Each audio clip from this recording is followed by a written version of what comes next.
नमस्कार दोस्तों, स्वागत है आपका अपने चैनल स्टार क्लास एक्सपर्ट में। फ्रेंड्स, आज हम लोग फिर से जो वर्गमूल घनमूल का जो चैप्टर चल रहा था ना, जो टाइप वाइज हम लोग पढ़ रहे थे, तो देखिए कि गुणा भाग पर आधारित प्रश्न यहाँ तक तो हम लोग ने कंप्लीट कर लिया था टाइप बाय टाइप। और आज हम लोग जो टाइप पढ़ेंगे वो है वर्गमूल पर इबारती प्रश्न। ओके, देखिए जो वर्गमूल घनमूल का हमारा चैप्टर है, इसमें 111 क्वेश्चन हैं जो प्रीवियस ईयर में पूछे गए हैं और ये बिल्कुल टाइप वाइज करा रहा हूँ। तो डेफिनेटली ये 111 क्वेश्चन आप टाइप बाय टाइप पढ़ लेते हैं तो आपका कोर्स क्या है, कंप्लीट हो जाता है। बस आपको क्या रिपीट करना है और अदर अदर कॉम्पिटेटिव एग्जाम्स के जो आए हुए हैं वर्गमूल घनमूल का, उसको प्रैक्टिस करना है। डेफिनेटली यहाँ पे यदि आप अच्छे से सीख के जाते हैं तो वहाँ पे गलती नहीं होने वाली है, यदि वर्गमूल घनमूल के कोई भी क्वेश्चन मिल जाते हैं तो फ्रेंड्स, यदि आप अपने चैनल पर न्यू हैं तो जो रेड कलर का सब्सक्राइब का बटन दिख रहा है उसको प्रेस कर दीजिए, ताकि जैसे ही मैं कोई न्यू वीडियो अपलोड करूँ ना, उसका नोटिफिकेशन सीधे आपके ब्राउज फीचर पे जाए। और यदि आपकी कोई क्वेरी है कि सर आप इस टॉपिक पे वीडियो बना दीजिए, कि इस चैप्टर में मुझे दिक्कत होता है, तो डेफिनेटली उस टॉपिक पे मैं कवर करूँगा और नेक्स्ट डे ना मैं उसको ज़रूर अपलोड करने का प्रयास करूँगा। ओके, चलिए देखते हैं आज का हमारा फर्स्ट क्वेश्चन क्या है। फर्स्ट क्वेश्चन ये कह रहा है कि एक व्यक्ति अपने बाग में 5184 संतरों के पेड़ लगाता है तथा उन्हें इस प्रकार व्यवस्थित करता है कि बाग में उतना ही पंक्तियां रहें जितने एक पंक्ति में पेड़ हैं। बाग में कितनी पंक्तियां हैं, क्वेश्चन ये किया है। तो देखते हैं, चलिए समझते हैं। सबसे पहले देखिए, ये जो हमारा होता है लाइनिंग ना, इसको हम लोग कॉलम बोलते हैं, और ये जो हमारी लाइनिंग होती है इसको हम पंक्तियां बोलते हैं। ठीक है, तो देखिए एक एग्जांपल के थ्रू मैं आपको समझाना चाहूँगा, बहुत ही बेहतर तरीके से आप सीख पाएंगे।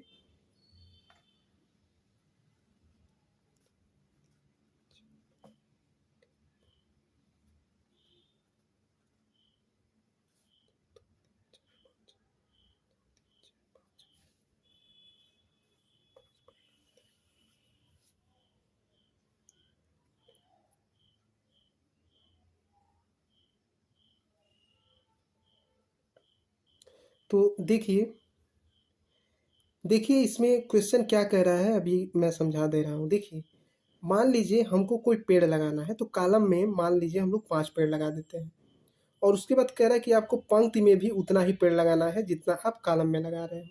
तो पंक्ति में भी हम लोग क्या करते हैं, 5 पेड़ लगा देते हैं। ठीक है, तो जितना कॉलम में पेड़ है उतना क्या है, पंक्ति में भी होना चाहिए। तो सबको हम लोग को क्या है, बराबर करना पड़ेगा।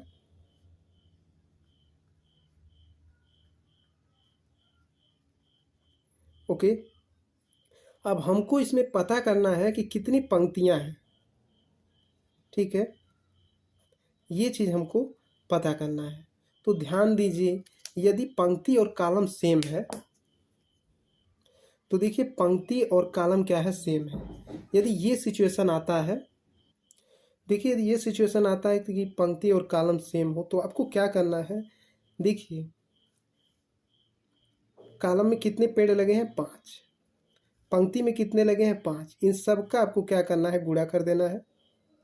ओके, और उसके बाद आपको क्या करना है, जितना भी टोटल आएगा उसका आपको स्क्वायर रूट निकालना है। तो ये हमारा 5 निकल गया। तो पंक्तियाँ हमारी कितनी है, 5। ठीक है, तो ये एग्जाम्पल है। अब क्वेश्चन को समझ लीजिए। देखिए कह रहा है कि एक बाग में 5184 संतरों के पेड़ लगाता है तथा उन्हें इस प्रकार व्यवस्थित करता है कि बाग में उतनी ही पंक्तियां रहें जितना एक पंक्ति में पेड़ है। ठीक है, चलिए देखते हैं। मतलब कि रो और कॉलम सेम है। ठीक है, तो देखिए 5184 हम मान लेते हैं ये पूरा टोटल क्या है, पेड़ है। ठीक है, तो हमको क्या निकालना है, बाग में कितनी पंक्तियां हैं। ठीक है ना, ये पता करना है, मतलब ये चीज़ें पता करना है। ठीक है, तो हमको वर्गमूल निकालना है, हमको पता चल जाएगा, क्या दिक्कत है। तो वर्गमूल कैसे निकाला जाता है, 5184 का आप भाग विधि से निकाल दीजिए वर्गमूल। दो दो का पेयर बनाइए, कितने टाइम जाएगा, 7 टाइम्स, 7 सते 49, 7 7 14। और देखिए 51 में से 49 घटाएंगे तो 2 होगा, और बाकी कितना बचा, 8 4। अब देखिए कितने टाइम जाएगा, 2 टाइम्स जाएगा। 2 दूना 4, 2 चौका 8, 2 इकाई 2, ये भाग विधि से है। ठीक है, तो हमारा आंसर कितना आ रहा है 72। क्वेश्चन क्या कहा था, बाग में कितनी पंक्तियां हैं, तो कितनी पंक्तियां होंगी, 72 पंक्तियां होंगी। ठीक है ना, इस तरीके क्वेश्चन को सॉल्व करना है। चलिए नेक्स्ट देखते हैं। चलिए नेक्स्ट क्वेश्चन देखते हैं। कह रहा है कि 60 छात्रों की कक्षा में प्रत्येक लड़कों ने कक्षा में लड़कियों की संख्या के बराबर रुपयों का योगदान दिया तथा प्रत्येक लड़की ने कक्षा में लड़कों की संख्या के बराबर रुपयों का योगदान दिया। यदि कुल 1600 रुपये एकत्रित किए गए हो तो कक्षा में कितने लड़के हैं। चलिए देखते हैं, ऑप्शन के थ्रू हम लोग चेक करेंगे। चलिए क्वेश्चन को समझते हैं। क्वेश्चन ये कह रहा कि 60 छात्रों की कक्षा में, मान लीजिए कोई कक्षा है उसमें कितने हैं, 60 छात्र हैं। ठीक है, कह रहा है कि प्रत्येक लड़के ने कक्षा में लड़कियों की संख्या के बराबर रुपयों का योगदान दिया तथा प्रत्येक लड़की ने कक्षा में लड़कों की संख्या के बराबर रुपयों का योगदान दिया। यदि कुल 1600 रुपये एकत्रित किए गए हो तो कक्षा में कितने लड़के हैं। तो ऑप्शन चेक कीजिए। देखिए, यदि ए आप चेक करेंगे तो नहीं आएगा, लगभग हम लोग सी चेक करते हैं। मान लेते हैं कि कक्षा में 20 लड़के हैं। यदि मान लीजिए 20 लड़के हैं तो 40 क्या होंगी, लड़कियां होंगी। तो देखिए, क्वेश्चन यही कहा था ना कि प्रत्येक लड़के ने कक्षा में लड़कियों की संख्या के बराबर रुपयों का योगदान दिया। लड़कियों की संख्या कितनी है, 40 है। तो प्रत्येक लड़के ने क्या है कि 40-40 रुपये का योगदान किया। तो मान लीजिए 20 लड़के हैं और 40 रुपये का योगदान कर रहे हैं तो कितना होगा, 4 दूना 800 रुपये होगा। और ये जो लड़कियां हैं, 40 मान लीजिए लड़कियां हैं, ये तो बात हो गई लड़के की। अब लड़कियां कितनी हैं, 40। तो लड़कियों ने भी क्या किया था ना कि जितने लड़के हैं, जितना लड़कों की संख्या है उतना योगदान किया की थी सब। तो मान लीजिए 40 लड़कियां हैं तो प्रत्येक लड़कियां क्या है, 20-20 रुपये का योगदान करेंगी। तो मान लीजिए 40 लड़कियां हैं तो एक लड़की यदि 20 रुपये देगी तो 40 लड़की कितना देगी, 800 रुपये देगी। अब इनको जोड़िए, 8-8 1600 रुपये। तो ये हमारा बिल्कुल सेटल बैठता है किस पे, 20 पे। यदि आप लड़कों की संख्या 20 लेंगे तो ये बिल्कुल आपका सेट बैठेगा। इस तरीके आप कह सकते हैं कि कक्षा में 20 लड़के हैं। ठीक है ना, बाकी अदर आप डाटा रखेंगे तो सही आएगा नहीं। ठीक है, इसलिए ऑप्शन एक एक रख के आपको चेक करना पड़ेगा। चूँकि डाटा हमको ये सही लग रहा था 20, इसलिए मैं रखा हूँ तो तुरंत हमको मिल गया है। चलिए नेक्स्ट देखते हैं। चलिए नेक्स्ट क्वेश्चन देखते हैं। कह रहा है कि एक माली 17,956 पेड़ लगाना चाहता है तथा उन्हें इस तरह से लगाता है कि वहाँ उतनी ही पंक्तियाँ हों जितनी एक पंक्ति में पेड़ों की संख्या है। एक पंक्ति में पेड़ों की संख्या कितनी है, चलिए निकाल देते हैं। देखिए, यदि आप देखिए क्वेश्चन यदि इस तरीके से मिलता है कि कॉलम और स्तंभ यदि सेम रहते हैं तो आपको क्या करना है, जो भी मतलब कि दिया हुआ है, जैसे कह रहा था एक माली 17,956 पेड़ लगाना चाहता है। ठीक है, तो मान लीजिए यदि इस फॉर्म में लगाएगा तो उतना, मान लीजिए कॉलम में लगाता है तो उतना स्तंभ में भी रहेंगे। तो इसका मतलब क्या, हमको वर्गमूल निकालना है। जो भी दिया है संख्या उसका हम लोग क्या करेंगे, वर्गमूल निकाल लेंगे तो पेड़ों की संख्या हमको पता चल जाएगा। ठीक है ना, तो 17,956 का हमको वर्गमूल निकालना है।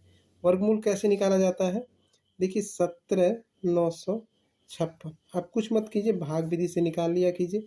ज़्यादा झंझट में फंसेंगे तो फंसते चले जाएंगे। ठीक है ना, इजी वे में निकाला कीजिए। देखिए, एक इकाई क्या होगा, एक होगा, एक एक 2, ये कट जाएगा 79। तो ये कितने टाइम्स जाएगा, 3 टाइम्स जाएगा। 23 तियाँ कितना होता है, 69 होता है। तो 9 में से 9 जीरो और 7 में से 6 1, बाकी कितना बचा 56। तो इसको जोड़ लेते हैं, 3 3 कितना होता है 6 और ये 2 होगा। कितने टाइम्स जाएगा, 4 टाइम्स जाएगा। 4 चौका 16 को 6, 4 छक्का 24, 1 25 को 5 हासिल 2, 4 दूना 8 और ये 2 10। ठीक है, तो कौन सा ऑप्शन सही है, ये ऑप्शन सही है 134। ओके, कौन सा ऑप्शन, डी ऑप्शन सही है। इसको आप सही कर लीजिएगा। चलिए नेक्स्ट देखते हैं। चलिए नेक्स्ट क्वेश्चन देखते हैं 76। 76 फ्रेंड्स आपके लिए टेस्ट है, आप बताइएगा इसका आंसर क्या होगा। ओके, डेफिनेटली इसके पहले आप क्वेश्चन किए होंगे तो ये देखते ही आप पकड़ लेंगे, ठीक है ना। चलिए नेक्स्ट देखते हैं क्या कह रहा है। 77 कह रहा है कि यन के किस मान के लिए 34n एक पूर्ण घन होगा जहां 34n एक 3 अंकों की संख्या है। चलिए देखते हैं। देखिए क्वेश्चन ये कह रहा है ना कि 34 और n है, इसको क्या है पूर्ण घन बनाना है। उसके बाद कह रहा है कि यन की ये सब वैल्यू दी हुई है। कह रहा है इसमें से हम कौन सा वैल्यू रख दें कि ये पूर्ण घन बन जाए। देखिए मान लीजिए 34 है, यदि हम 2 लेते हैं तो ये 342 किसी का घन होता है, नहीं होता है। 3 लीजिए, ये हो जाएगा 343, तो 343।